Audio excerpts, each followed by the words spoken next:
The broadcast is now starting. All attendees are in listen-only mode.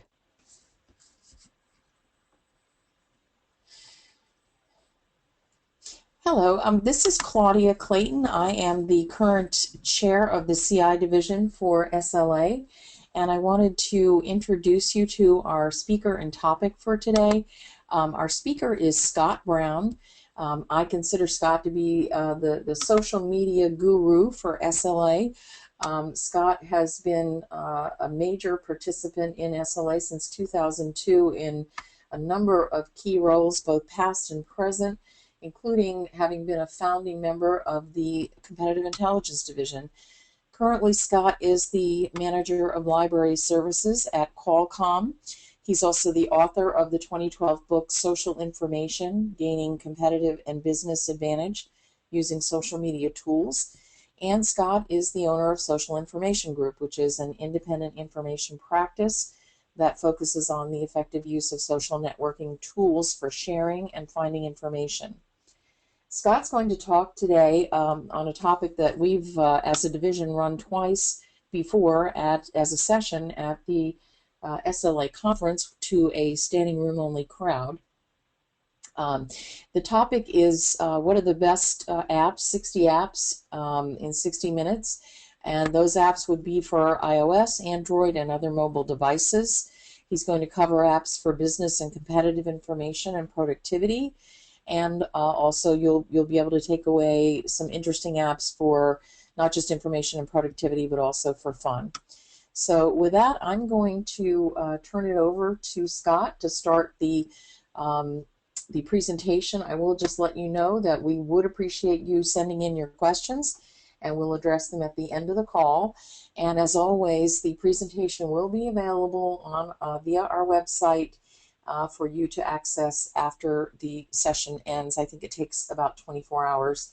And feel free to ask any questions you need to about how to find that. But otherwise, that will always be available to you. So please put your questions in and we'll deal with them at the end. Thank you very much. So here is Scott. Great, thank you, Claudia, and thank you. I want to say thank you to the CI division and to Anna, Claudia, and Eric for hosting this.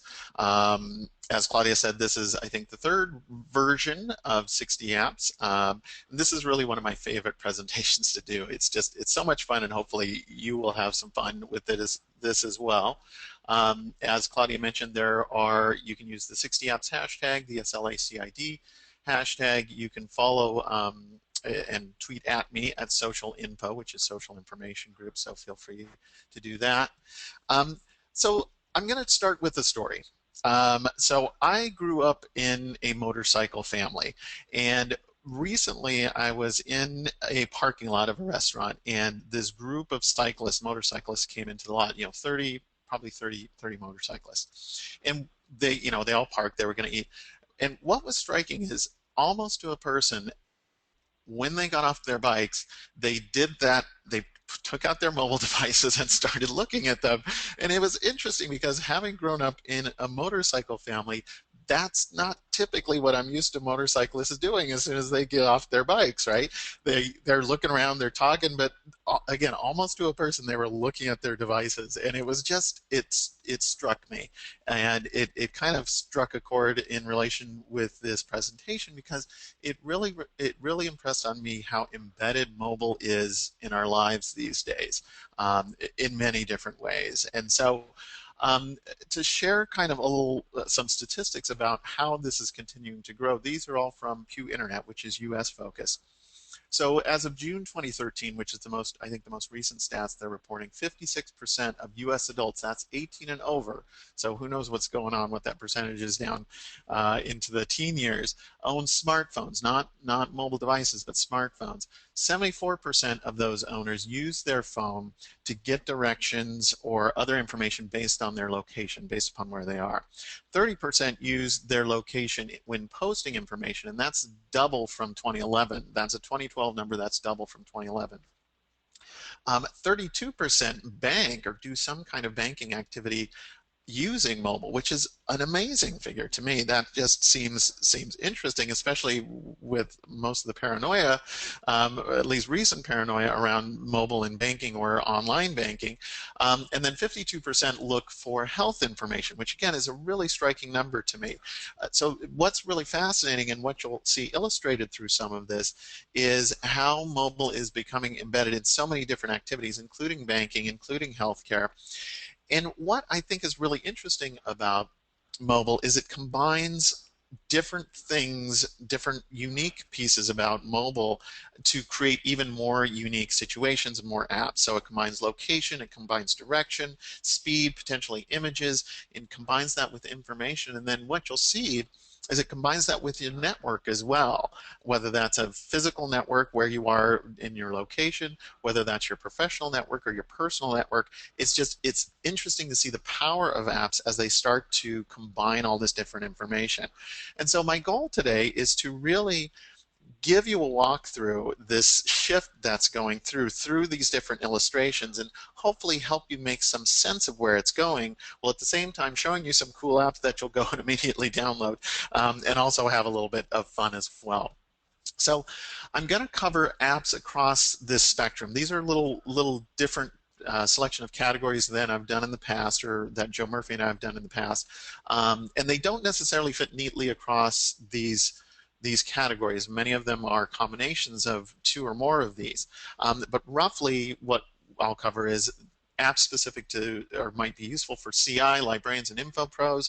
Talk a little bit about networks, productivity apps, photo and video, location, AR, which is augmented reality update, and then some just kind of lifestyle, just for fun, kind of a catch-all. And there are a few duplicates. If you attended last year, you'll see a few duplicates from last year, but mostly these are all new apps that I'm showing you today. And I confess I actually have more than 60.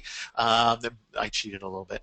So let's go ahead and start off with CI, librarians, and info pros. And for each of these, the format of this, if you haven't attended before, is that I'll talk about the app. I'll say what platform it's available on. So I'll either say iOS or Apple for Apple, Android, or if there's other platforms as well, if there's a cost associated with it, and then cover the basic functionality of it, or the unique aspect of it. So we'll kick off with, it's a little dry, but we'll start off with some of the data sets essentially that are available on mobile these days. Increasingly, you're seeing data sets available not only online but also on mobile. And we've covered some US and UK apps in previous sessions. The one I wanted to highlight here, one of the ones I wanted to highlight, is OECD Data. So this is on iOS only. It is free, but this has over 100 economic indicators available from the OECD on your mobile device, and you can see it a little bit here on the right-hand side. Well, going from left to right. So you've got data by topic. You can look at data by country as well. And then when you actually get down to the data is actually very nicely visualized and laid out on a mobile device. So it's a great, very simple, very easily used app. Another app that they put out actually and is called OECD Info, which is kind of the flip side. It's iOS only as well, or Apple, and free. And what this does is allow you to kind of track the activities of the OECD rather than the information. So you'll see pictures of the councils, you can get video, you can get photos, you can actually watch the sessions live on video and comment on it as well. So you can actually interact with the OECD to some extent via your mobile device as well. This is not actually an app, but I wanted to show it just because it's cool. OECD also has on their site their data labs, and it's a chance to kind of take a look at data tools and visualizations to look at the information that they're sharing as well. And so you're increasingly seeing more and more data and information available via kind of data visualization access online. There are several different apps that are out there where it will provide you a really rich visual informational experience. This is one of them. This is called London, a City Through Time. This is available on iPad only. It is free, but there's over 6,000 articles available, 2,000 photos, 35 mini documentaries available on this thing, and as you can see it, this isn't a very good screen capture, but it's gorgeous and it's easily navigable. So you can actually scroll through the timeline. You can tap on different pictures, and it looks gorgeous. It's got this historical information that is shareable through it. You've got the the old pictures, you've got the maps, you've got the old illustrations. It's just a very, very rich experience.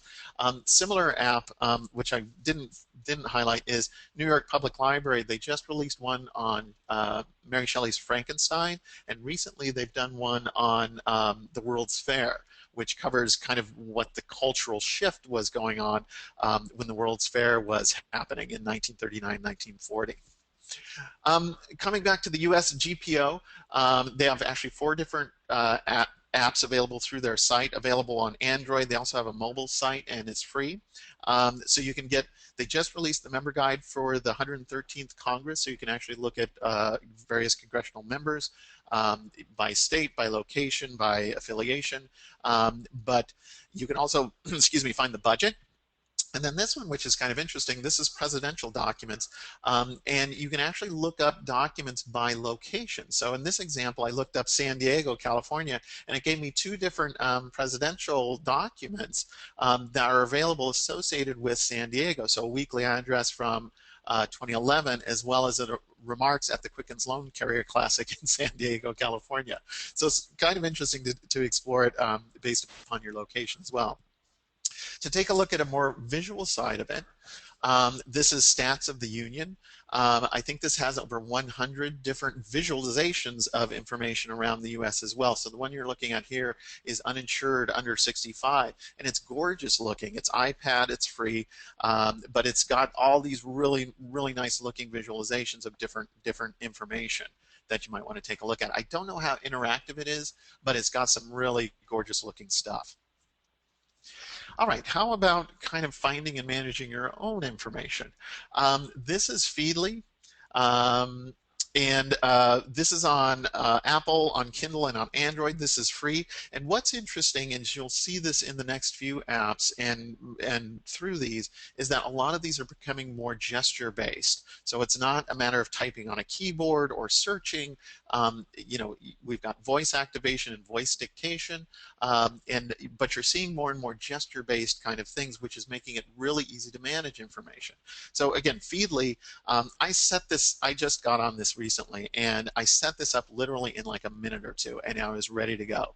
And so you choose their categories that they have. You can actually find other information. So you'll see on the left-hand side, I was able to find Fast Company, and I added that. But what's really nice is it'll come up. You can sort things for yourself into save for later, must reads, various categories, very easy to do, very gesture-based. And then the sharing of the information is really easy as well. So here are a few screenshots just showing you that. So you've got an article on the left-hand side. You've got your sharing options in the middle. So Facebook, Google+, you can email it, you can send a link. And if I chose the tweet option, which you see on the right-hand side, it automatically is connected to my Twitter account. It's ready to send a tweet. I don't even have to type in the name or the link or anything like that. It gives me a little comment, and I can actually add my comments if I want to do that. So really nice and easy. Another interesting news app is Circa, and this is a little bit different. This is Apple only, and it's free. But what it does is it provides you more digestible news. So you'll see on the left-hand side some of the categories that they have, but it's edited by humans, which is unique in itself. But what they do is they condense the stories into 300 characters, not words, but characters. So it's kind of like the Twitter of news feeds, or kind of a news style app, and it's very easy to use. If you want more of the story, you'll see at the very bottom you can swipe up to read the full story, but otherwise you get a comprehensive and a coherent summary of the story, not just the first 300 words or something like that, but again something that's relatively quick and easy to digest. Now, if you're into exploring a little bit more, this one is really, really cool. This is Apple only, iOS, and it is free. It's called Futureful. When you log on to it, This is a discovery engine. When you log onto it, these bubbles that you see come up in blue, and they kind of fade up and then they fade away if you don't pay attention to them. But they'll surface different topics, and what you can do is combine those topics just by swiping. So you'll see on the left-hand side, you got research and psychology. You just combine them, and then I combined mind in there as well. And at the bottom, what it does is it brings up articles that are tagged with all those different tags. You can just swipe it to have it go away. And supposedly what it does, I haven't experienced this yet, is that it learns what you're interested in. So as you start to combine topics, as you start to read, it will actually start to learn what your reading patterns are, and it's surface more relevant stories for you. More on the sharing side. The last one I think I'll share on this topic is Pocket. Very nice, clean visual list. What you're able to do. This is actually formerly was called Read It Later. This is available on Apple, Android, and it's a web app. But you can actually save, essentially save anything that you want to read from over 300 different apps, whether that's Twitter, Facebook. It's got, I mean, almost anything. You can save them into different things. So you'll see on the left-hand side, there's things saved from Etsy, there's things saved from the web, there's videos saved, there's recipes that you can essentially aggregate all of that stuff into one list for yourself from a variety of different sources. Increasingly, what you're seeing, and you may be aware of this, TEDx has, you can get TED apps, but there's also Khan Academy. This is what you're seeing here is available on Apple only. It's free. 4,200 videos across a variety of different topics. So this one is the solar system, cosmology, and astronomy. But you can get math, you can get geography, you can get just a ton of different information. And what's happening is lectures from Khan Academy, MIT, other lectures are becoming more and more available online. And this is really contributing to the phenomena of what's called the flipped classroom. And if you haven't heard that term, what that means is that people are understanding that people actually have a lot of different avenues for learning, going out and learning via video, via apps, via whatever it is, and then the classroom becomes a place where you discuss it, where you collaborate, where you work on projects, rather than doing the reading and the work. You actually, it's more of collaborative coaching sessions. So things like Khan Academy are increasingly making this available, and this is a phenomenon that you're going to see, that you're seeing now, and you'll continue to see in the next few years too. Again, medical has been a big adopter of a lot of different apps, so a lot of different interesting things are happening in these areas. So both, two examples here, again I'm cheating, WebMD and Medscape. So WebMD just released a new makeover, so you can get drug interactions, you can get drug information, you can get a lot of different conditions, calculators, all of that kind of stuff available via WebMD. And then Medscape also has a lot of different reference material, and it's got a really nice, really simple, great interface, a lot of different information. That's both on Apple and Android, and both of those are free as well. This is one I featured last year. This is Dragon Medical 360. So Dragon, naturally speaking, is the dictation software, and they've created several different apps. This is one of them. It's Apple only. It is free. But what you do, if you've ever used this, the technology is amazing in itself, that it can capture so accurately what you're speaking. So I did a sample search on Epstein-Barr, and it came up with Epstein-Barr, which was, again, phenomenal in itself. But you can actually search through Medscape, Medline, a few different other medical sources, and get Medscape results. You can get descriptions of different conditions. Oops. Thought I had another slide on that. But you can actually have a lot of different information that you can get. A lot of physicians are using this because all they have to do, again, is speak whatever they're looking for. They can look it up. A lot of information right at their fingertips. More on the library side, or just the search side, article search, and again, this is one I featured last year. This is available on iOS. It is free. I think you can connect up to 3 different databases that aren't premium databases, but you can actually combine different search engines. For some of the premium ones, you have to pay extra, but you can see you can combine IEEE Explorer, Medline Plus, Sightseer, Eric, a lot of different things, and search across all of those in one search on this app. It's really pretty amazing. It's probably not going to give you the granularity that you might get on a desktop search, but it's a nice mobile piece to it. All right, let's move on to networks. And here it does get a little bit creepy. Not quite yet, not off the bat, but soon it will. So this is, again, one I featured last year, which is called JoinMe, which is essentially a mobile web conferencing platform. Now, things like WebEx and GoToWebinar do offer apps for their desktop ones. JoinMe does that too. All you have to do is you start a meeting and you send, as you see kind of right below JoinMe, there's a 9-digit number. You can send that to somebody else on their mobile device and they can join that screen sharing. And they also have options to call in, to use chat. You can know how many people are on the web share with you. This is, I think, an actual screenshot. This is not a very good screenshot, but the clarity when you use something like that is actually quite interesting. It's really quite effective, and it's free. It's available. Let's see, that one is available, I think on all platforms. So Android, Apple, and it's a free application. Okay, here's where it starts to get a little graphic. This is called Figure 1. This is a relatively new one. And this is really reflective of something that's happening, you're seeing in the mobile space happening.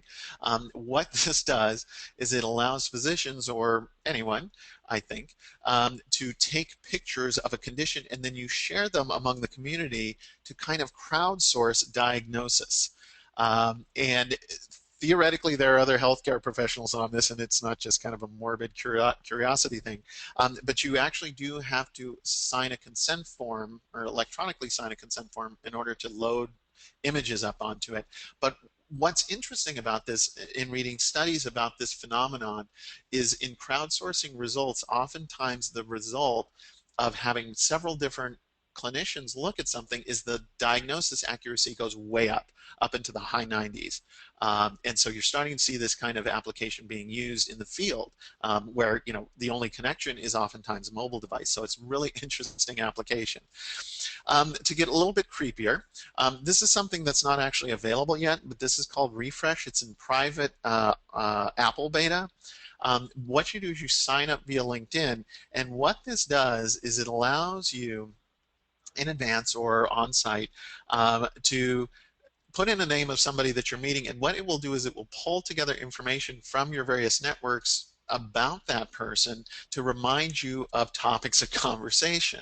Now, it can potentially pull Facebook likes, so if they liked a particular page on Facebook, it will pull that information in. Could be questionable, but you're seeing a lot of information being combined from different networks to pull, for a variety of reasons, and you'll see more of that as we go on. Again, that's private beta, so that's not available yet. Here is Rastreador de Namorado, which means boyfriend tracker. This was developed in Brazil. It's on Android, but it was recently removed. What this does is there's a free and a paid version. What you do is you load the app onto whoever you want to track. You load it onto their device. I'm not quite sure how you do that. And then what the boyfriend tracker does, I didn't name it, is it will reroute texts to you, not reroute them, but send duplicate texts to you. You can actually have it silently dial you so you can listen into conversations. And it's also a location tracker as well. Again, this was removed from Android, but these kinds of applications are increasingly coming out. And granted, it's kind of creepy, but I wanted to highlight that one. Here's another one, which is, it's an online mobile site, and what this does is it uses your Foursquare account. You log in You log into it, and it pulls from Foursquare. And where it tells you, what it does is it tells you where your other Foursquare friends are, so you can avoid them rather than interact with them. And so it actually gives you what it calls safety corridors, so you can actually see where might be the safest route so that you don't run into anybody. Again, it's more of an experiment more than a real app in some ways, but it's interesting to see this kind of stuff coming out. And last but not least, in case you are interested in networking with the spiritual world, there is a Spirit Storybox, which will, I didn't try it. It's iOS. It's 99 cents. I didn't want to spend the 99 cents. Supposedly, it tracks the energy around you and the energy in your device or something, and what it will do is come out with certain words based upon what it's detecting, apparently. I'm curious to try it. And then you can actually tweet what it says if you want to do that, so you can tweet those kinds of stuff. So like, my Spirit Story box just said elephantiasis, whatever. And then finally, what other network do you need but Untapped, which allows you to network with other beer drinkers. You can rate and provide reviews on different beers. You can find other places to drink beer and follow other people and find out what they like as well. So, again, you don't really need that other stuff. Let's move on to productivity. A lot of great stuff to send here. So Microsoft finally released Office Mobile for iPhone. This hasn't been available for a long time. There have been a lot of other apps that deal with Office docs, but this is the official one. It's available on iPhone, iOS. It is free, but it requires an Office 365 subscription, and it syncs with your Microsoft SkyDrive account. But the interface looks really good. You'll see on the left-hand side that's the PowerPoint interface, and on the right-hand side is the Excel interface, and it looks really pretty easy to use. Now that said, as I mentioned, there are a lot of other applications out there. This is Kingsoft Office. This is on Android. This is free, and they have users. They claim they have users from 200 countries across the globe, so it's very popular. In looking at it, it looks very, very intuitive as well. I don't have an Android device myself, but it can deal with 25 different file types, so not just Doc, PowerPoint, Excel, but PDF, a variety of other document styles as well. On the more style side, there's Haiku Deck, which is, it allows you to kind of simplify your presentations. This is available on iPad. It's free. What it does is you get started. You can select images. You can choose your own. You can start to put words on it, and it actually is nice. Very stylish. It's kind of like, it seems like what Prezi maybe wanted to be, but didn't quite get there, or is it less complicated? I'm not quite sure. It's just, it looks really gorgeous, and you kind of get these kinds of images which just look really great. And actually, when I tweeted about it, they tweeted back, which was kind of cool. Anydo, this is a task list. This was actually developed by one of the co-founders of Google. It's on Android and Apple. It's free. And this is another example of one of the gesture-based apps. Okay, so very clean looking. You can create your list. You can check things off as they're done. You can create very simple lists. You can see what's coming up. You can do both personal and professional lists, so you can do personal lists and work lists as well. And again, very simple interface, very, very nice looking. This is Mailbox, and I haven't tried this, but I want to try this. This is, again, gesture-based. It's Apple. It's free. What you can do is it's gesture-based, so you can swipe emails. You can just kind of arrange them and move them based upon just gesture and moving across the screen. So you can move it to read later, and you can choose when you want to read it, whether it's the weekend, next week, in a month, someday. I love that one. To read, to watch, to buy, so you can actually categorize them. And I believe you can actually do your own settings and create your own categories as well. WhatsApp. There's a couple different things like this. GroupMe is one of them, and WhatsApp.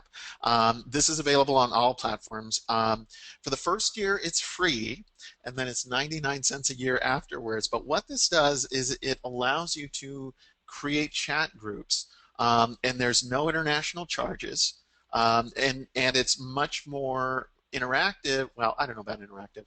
Um, so there's a lot of information that you can share. You can share maps, you can share pictures, you can share video, you can just chat. There's a lot of different information that you can actually share through that. So it's pretty cool. Astro File Manager. This is Android. This is free. This has gotten very high ratings. This is really interesting. Is this allows you to search across locations and devices for files. So not just so it can search, your local network, it can search your Google Drive, it can search your SkyDrive, it can search Facebook across a variety of different locations in order to find stuff. It's available in 11 languages. It's pretty amazing. I know I'm going really fast. I know I'm throwing a lot at you, but don't hesitate to ask questions or throw in comments or share the ones that are interesting to you as well. But we'll have some chance at the end to do that. Disconnect. This is iOS. This is free, and this is kind of a build on or a different version of what was it? Astro File Manager. This allows you to send different documents, send websites, send photos, even send a clipboard to your different iOS device. So you can send it actually to your MacBook if you want to do that, to your iPhone or your iPad, so you can actually distribute them amongst your devices, which is really, really nice. On the Android side, SwiftKey. This is on a Android and Kindle. You can get a 1-month trial. After that, it's $3.99. With the Apple keyboards, my understanding is that you cannot change the keyboard at all. That's a design thing. SwiftKey allows you to customize your keyboards. It's available in over 60 languages, and it's also becoming gesture-based. So you can actually, it learns how you type, similar to autocorrect in iOS, but as you can actually, it gets more gestury, and it starts to suggest whole phrases, not just words. So phrases that you've used often, it will suggest those, and you can fill those in even more quickly. So it allows you to essentially become a wizard on your keyboard. This is DashLaying, which this is one of those must-haves. This is available on Windows phones, Apple, Android. It's free. This does a few different things which are amazing. So it's a password manager. So you can create or access and edit any password for any of your accounts. It auto-fills login sites, which is worth the price of admission in itself if you've ever typed in your email address and your password on your device. But it will manage your passwords. It will autofill for you. You can import your passwords into it, and it will generate good passwords for you, and then remember them, which is great. And it's secure. It's encrypted as well. So a really nice piece. This is a repeat from last year, but this was one of the most popular ones. I heard from somebody it's like the Wi-Fi in the conference area slowed way down after I mentioned this one. But this is iPhone, Android, Kindle. It's free. It's called Fast Customer. What this does, it has, hundreds of companies on it. And what it does is you say you want them to call you, and what it will do is it will wait online for you and then give you a call. Now, a lot of voice trees are starting to do this when you call into them as well, but this will give you instant access to all of them. It's really amazing, and I've used it very successfully several times, mostly on airlines. It's been really, really good. Now, if that doesn't work for you, what you can do is use iVoodoo, which is it's iOS. It's $2.99. You get up to 5 dolls. You can actually put faces and pictures and images onto the dolls, and then you can stick pins into them. They have negative and positive ones, and you can, here's one of the positive ones: meditate upon your desire, but that might help with your frustration as well. On the finance side, there's Mint. This is very highly rated. What this does is it's Android and Apple. It's free. It has 2 different layers of security. It's got VeriSign and Trustee. it's read-only for your accounts, but what it does is it helps you keep track of your spending, your income, your outgo, and it's very nicely visually organized. So you can look at your budgets, you can track your spending, and it will tell you when you're going into the red or when you're getting close to it. It looks like a really nice app. I haven't used that one myself, but probably something that I should use. Google Translate. We've got a couple in this category here. So again, another one I featured last year. Very quick and easy to use. It's actually available on Android and iOS. It's free. Over 60 languages available, and it will translate back and forth both text and speech. And so when you want to say, no, I love my mother, but my feelings for my spot are much greater, you can do that. Yes. So, but you know, in the end, what do you really need? The ability to ask for a beer in 59 languages, and this is Pivo. It's iOS. It does cost 99 cents, but if you need to say un beer, s'il vous plaît, you can do that. And I probably slaughtered it anyway, but you can, you know, so you don't really need those other translation ones. Photo video. So first off, a couple of Instagram accounts you might want to know about. A lot of organizations starting to come onto Instagram, and NASA is really interesting if you're a science geek at all. Gorgeous pictures, as you can see, and they also post a lot of information with the image as well. So if you want to keep up on what NASA is doing, it's really quite intriguing. On the cat side, because everybody likes cats, there's iDraw on cats on Instagram, where you get to see a couple of people who have drawn on cats, and I really love this superhero one. So you know, that's going to be an important part of your day. Cycloramic. This is iPhone. It's $1.99.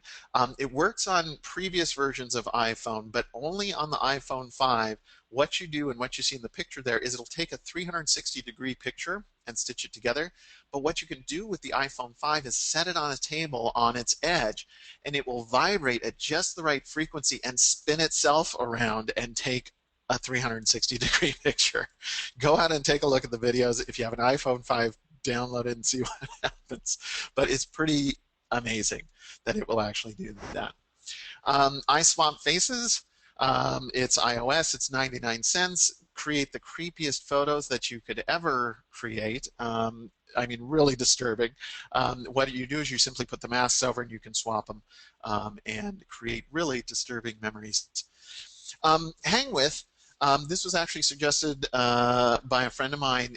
This is really emerging. It's, in my opinion, it's not quite there. It's getting there. This is Android and iOS. It's free.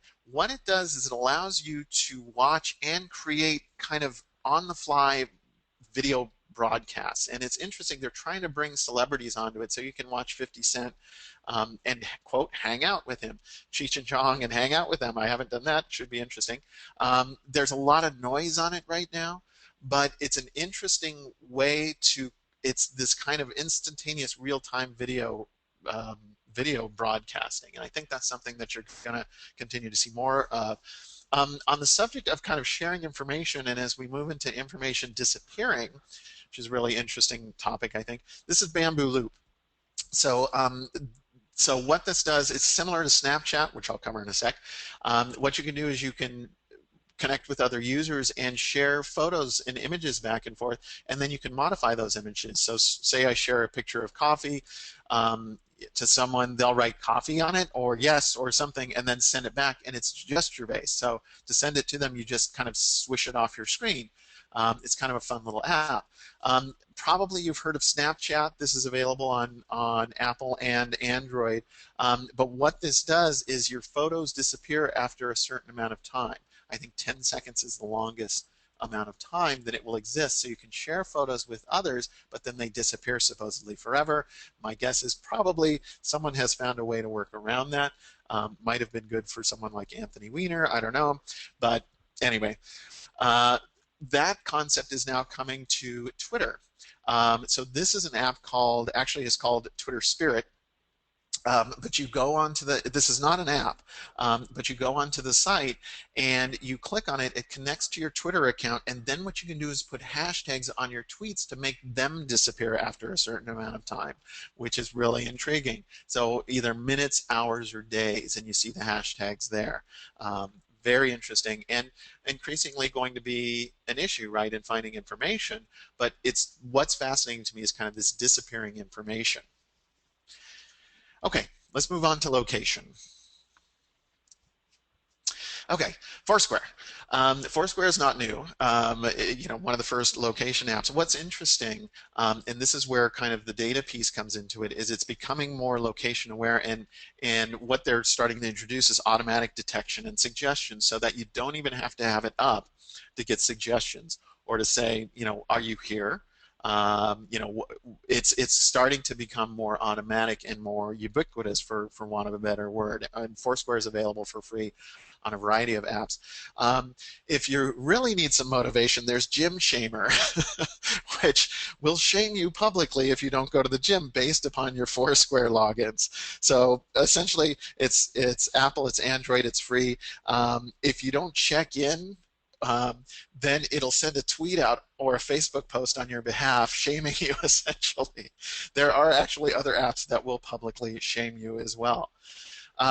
Life 360 is kind of like a private Foursquare. It's geared towards families, and so what you can do is create circles, kind of like Google Plus. You create this network, and what it does is it provides both a communication system and a check-in system, so that you can find out when someone actually arrives somewhere. It's a little stocky, a little, I don't know, some might say hyper-controlling, I don't know. But it's interesting because, again, it's combining the location with the text thing and a personal network, essentially. Kind of an interesting thing. Guidebooks. So this is Hawaii Revealed. This is on Apple, Android, and Kindle. These run typically around $7.99 is kind of the sense I got. What's interesting about this, informational definitely, but what it will do is it will also track your location, and the advantage over print guidebooks is it's continually updated. The other thing is it has these kind of secret places. So you see the second one down, North Tip Empty Beach Walk. So it's got activities and things that are certainly off the beaten track. This has gotten very, very good reviews. Okay. Continuing on the location side, Cause It. This is on Android and Apple. It's free. But this is location-based volunteerism and donation. So as you walk around, what it will do is it'll alert you to different opportunities. So you can actually put in a volunteer hour. If you're wandering around, say you've got time to kill, sitting around somewhere, you can walk around and volunteer, or you can donate nearby, or there's a blood drive nearby. It tells you those things based upon your location, and then what it does is it gives you rewards based upon what you've done, and then those sometimes you can redeem for coupons at other nearby locations. Field Trip, kind of similar to the London app. What this will do is it's Android and Apple, and it's free. It runs in the background, and what it does is pop up information as you get close to things, and it's historical information typically.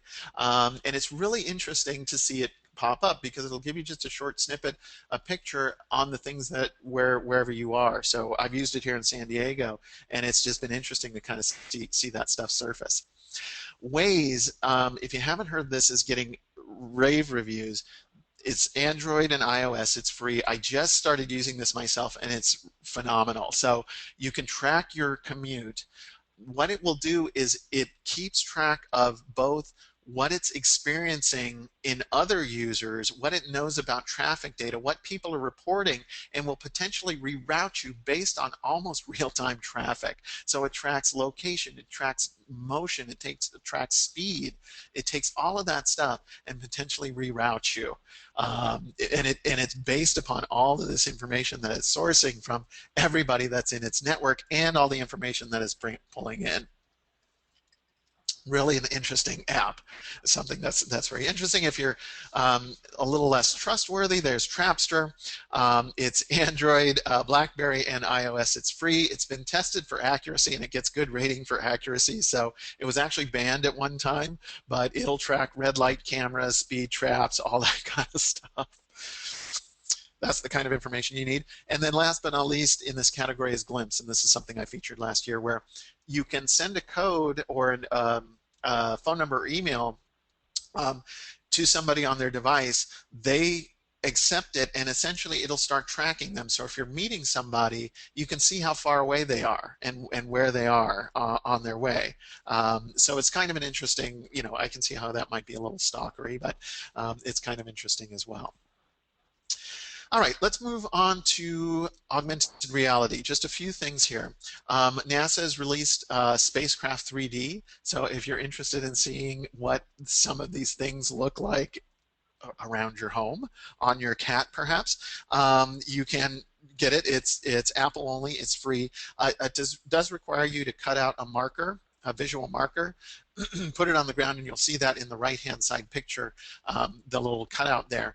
And then you open up your camera in the app, and you can see whatever thing. You can select many different spacecraft and see what it looks like, how big it is, what it looks like. You can actually rotate it around. Kind of a cool thing. Layer is interesting because I think it's becoming less usable, a little harder to use. This is really interesting though.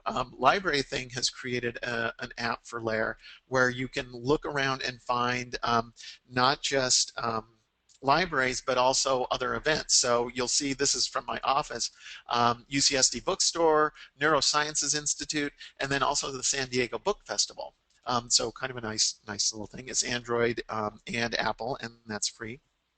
You might have seen this. IKEA, in their 2014 catalog, they released an app with it. It's Apple and Android, and it's free. And what you can do is see what this stuff looks like in your house, right? So you look in the catalog, you get the app, and then you can see what that piece of furniture would actually look like in your house. Finally, in this category, I think, is Cinemacity. This is Android and OS. This is free. It's available in English, German, and French. What this does is this allows you to go around France and see clips of movies where they were filmed. So what you see in the lower left-hand corner is someone, it's a little hard to see, but someone using that app on essentially an empty street, and a clip from the film playing of that particular scene. And so you see a larger version of that on the screen. It's really quite phenomenal and quite interesting. All right, as we roll into the end, these are kind of miscellaneous, but also on the amazing side. And let's start off with the amazing and possibly slightly creepy. So really what's happening in apps is that a lot of stuff running in the background and a lot of different information coming together. And so apps that know what you want before you do. I don't know if you've tried Google Now. This is available just in the Google search app. But if you see the red arrow there, down at the bottom it says "Have a minute." Very enticing. And you scroll up, and what it does is it starts to pull all this information together for you. This is free. It's Android and iOS. And I hadn't signed in to this. Well, I had signed into it, but I hadn't connected anything else. And what was striking is it showed me places I had recently been. It knew where work was. And it knew a few places that I'd gone recently, a few that I hadn't. And it started to get a little creepy. And this is without, if you turn on your web search history, it gives you better suggestions. And it started to get a little creepy. Then I went over to Q. This is Apple, or it's a mobile site. What it does is it draws on those things. It also draws on Facebook and Twitter, and it draws on the posts, not only your posts, but your contacts' posts. And it starts to pull all this stuff together. So your calendar, your events, based upon what emails you've gotten sometimes. It brings in the tweets of your friends, what last messages were and last emails were. I started to play with this, and I got this pop-up of what it would like to access out of my Facebook account. And I got a little hesitant at this point. And it really made me question, like, okay, am I comfortable with this or not? But it's like, look at all the stuff that it wanted to pull. And I said, don't allow on this one. It got a little too much for me. There are other things like this that are calling themselves personal assistants. Tempo AI and Donna are a couple examples. On more data, this is an app called Glow. This is available on iPhone. This is free. What it is data-driven fertility predictions. Okay, so you put your own data in there. It understands what you're taking. You're taking your vitamins, you know, whatever you're doing, and it supposedly calculates optimal fertility times. Okay, so this is you entering your own information. This kind of goes on the creepier side. This is called watching cute girl. You know, there's always kind of interesting things that come out of Japanese culture. What this does is this is a cute girl that watches you and will laugh occasionally and say things to you. Over 180 expressions, I think, and 100 things that it will say to you. It's iOS only. It's $3.99. That's, I don't know, that's almost too much. I left that on the screen way too long. Brush DJ, Android and iOS. This is free. What it does is it uses your playlist within your device, and it will play a song for 2 minutes. So you brush for 2 minutes, and then it'll buzz every time you want to change quadrants, and then it'll also give you dental reminders if you want to do that. So it's a nice way to kind of dive back into your playlist. Stereo Mood, this is kind of terrific. This is one of my favorite. Android and iOS, it's free. But what it does is it chooses playlists based upon your mood or what you're doing. So you see Space Lovers, Dinner with Friends, Cooking, Dishwashing, Digital, you know, there's sexy, there's all kinds of different moods in here. It's really actually pretty terrific. It's a really nice one. Yes, you're getting a lot of music things here. Planetary, this is iPad and this is free. What this does is it allows you to visualize your music as a solar system. So it shows, I think, planets or bodies by size, how much you have, and then what kind of circles around it as far as relationships. And to kind of further drive into that area, this is iPad only. It's $4.99. This is get rave reviews, very high ratings in over 50 countries. Discover Music. What this does is take your music preferences, you know, similar to something like Pandora, but what it does is it maps them out so you can actually take a look at them, and then when you drill into them, it will play songs, play clips of those artists, so it allows you to discover new music. Now, if you're tired of the mobile experience, the electronic experience, there's Vinyl Love. That's Apple only. It's 99 cents, and what it will do is onto the songs that you play, it will superimpose scratches and skips so that it gets kind of that warm feeling of vinyl, and you can flip through your songs as if they're in a record box. So that's what you see on the right-hand side there. Visually, you can get Pantone on a lot of different devices. This is Interaction of Color, which is Joseph Albers created a seminal work called Interaction of Color that is still used by design artists. This is $9.99, but again, you know, gorgeous use of the tablet size. Really nice work, really nice looking. In case you lose your phone, I find my iPhone. I've actually used this several times. Doesn't work if you lose the phone that you're, that you want to use this app on, but you can place it on different phones and it will track those other phones if you lose them. You can actually send a sound or a message. You can also remote lock and remote wipe it. So you can actually do that, and you can manage that actually on your iTunes account as well. As we get close to the end, things like Hello Cow. It's Apple. It's 99 cents. It's just this picture of a cow. You tap it and it moves. Okay. And then Weather Kitty. This is iOS. It's 99 cents. It's with your weather, you get a nice picture of a kitty. It's actually a pretty good weather app. You can scroll it down and get hourly. You can, get further details behind this, but very cute. And then last but not least, of course, well, not quite last, but is SnapCat, which gives you cat selfies. So what happens is you bring this up on your device. It's Android. It's free. And this little thing acts like a laser dot, so it kind of moves around. Your cat comes over and paws it and takes his own selfie. So, what life just does not get better than that. Now that's the one that everybody's going to go download. I know right now. So is there an app that recommends other apps? This is a question that came up last year, actually, thanks to Chris Hope for this one. And there is App Lover. This is Android, and what this does is it looks at your friends and sees what apps they have. There is one for Apple called App Hero, which I've used and tried myself, but it doesn't get very good reviews. It's not very good. App Lover has gotten definitely better reviews.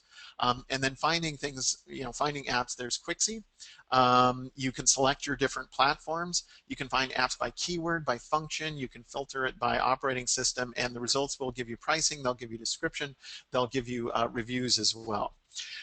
So as we kind of come to the end, the slide set will have 3 different slides of different sources to find this kind of stuff. And at the end, it's like, well, this is a lot of information, okay?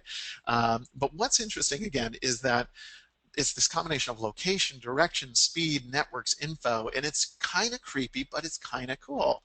So, is it a stalkery future that we're heading into where, people are going to be able to track where we are, or is it this really kind of cool future where this phenomenal stuff is available to us? And I think the answer is probably both, but it's going to become a lot more frictionless because apps are pulling from other apps. There's information, and it's just becoming really, really interesting. Security is going to continue to be an issue, but I think it's going to continue to be addressed. The iPhone 5S has a fingerprint sensor, so that only your fingerprint can give you access to it.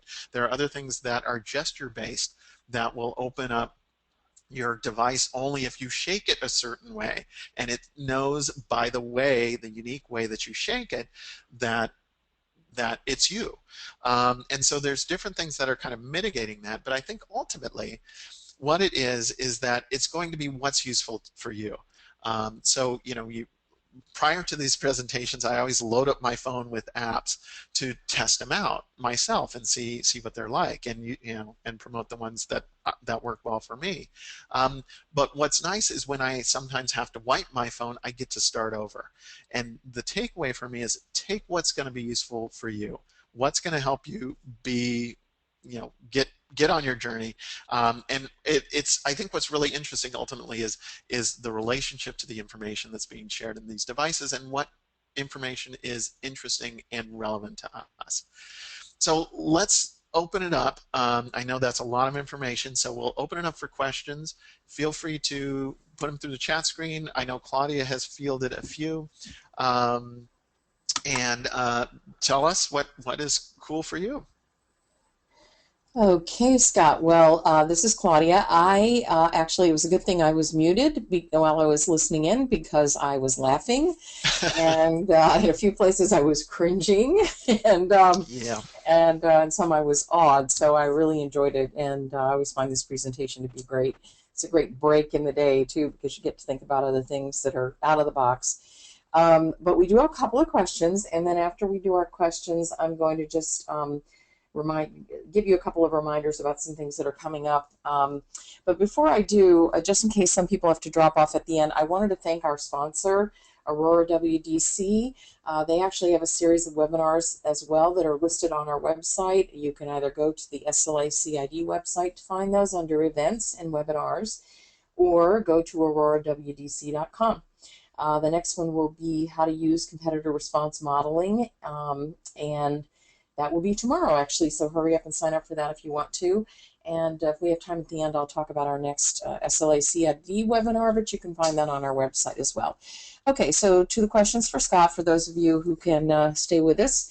The first question here is exactly what I was going to ask, which is what apps do you use every day, even if they're not covered in this presentation? And I was going to say it a little differently. What are the top 5 apps that you actually use all the time? So it's kind of the same question. Yeah, and a lot of people use the same ones as well. So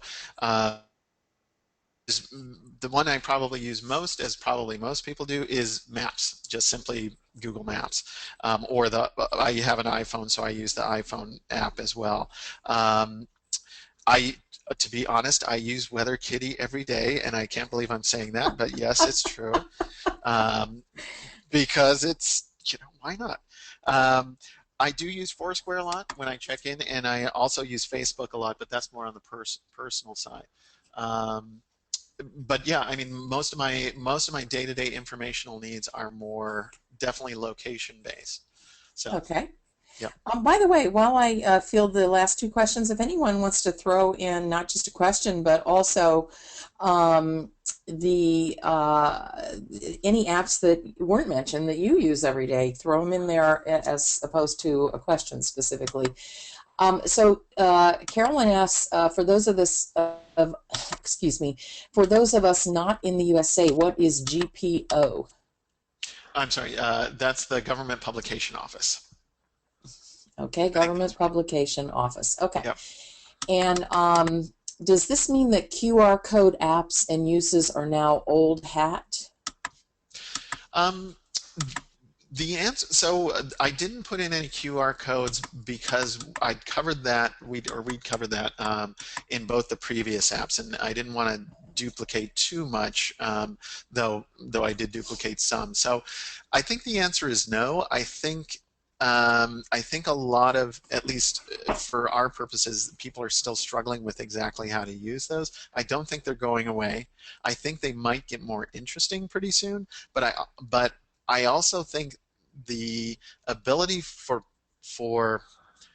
so there's the concept of indoor location, being able to know where you are within the stacks, say within a library. As that technology is able to pinpoint where you are, I think the need for QR codes is going to start to diminish, to be quite honest. So. Okay. And by the way, it just occurred to me, Scott, since you've done this as a session a couple of times before, if you want to provide them, or if you want to put them up, if you have them up on SlideShare and they can see them there, that's great. But we'd be happy to put them on our website so they can see all three in sequence if you want. I know some of them are 2 years old, but it could be an interesting body of work. Okay, so Courtney says, great presentation. Will you do a website one soon? Before you answer that, I think we've kind of stayed away from that at the conference because that's already taken by, I think it's I can't remember what division it is, but anyway, you go ahead and answer that question, Scott. No, I think you're right. So yeah, that does happen at the conference. That went away for a couple of year or two, and it came back, I think, this past year and was very popular. And I think that was legal in business and finance. I'm not quite sure. Okay, yeah, I can't remember the division, but we don't want to step on their toes. But it's interesting, though. There could be an opportunity for a webinar.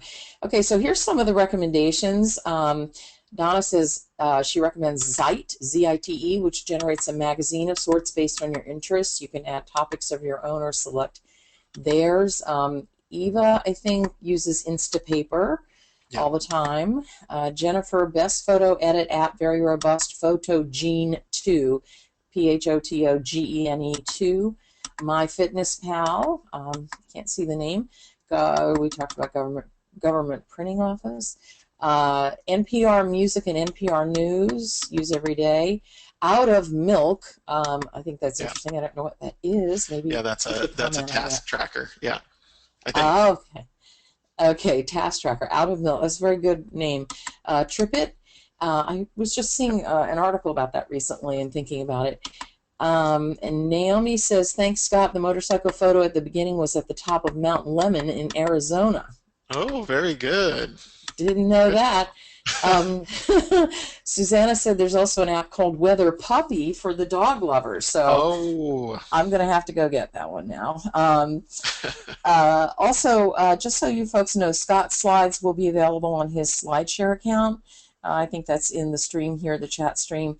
You can go to slideshare.net/scbrown5. And any other questions or anything? I don't see any others in here. So Scott, Scott's put up his slide there, and thank you very much, Scott. As always, it was a scintillating presentation and much more interesting than what I did this morning and what I'm going to do this afternoon. So well, thank you. Thank you. Any last comments, Scott? No, I'll thank the CI division again. Thanks to you, Claudia and Anna and Eric. Thanks to you all for attending. It's great. I do want to mention the slide set will have again some sources for continuing to track apps that are very helpful to me as well. So. Wonderful. Okay. Oh, the couple last ones are bathroom locator. I think that's the only one that that I see here that we didn't have before. But yes, we all have our favorite apps, and when you're traveling, that could be very useful. Oh, here we go. Last thing, Easy Bib, whatever that is, and Living Earth Weather, gorgeous, see the world revolve, lights, etc. That does sound pretty neat. Yep. Okay, well, thanks everyone. Thanks for attending, and thank you again, Scott. Thank you. Okay.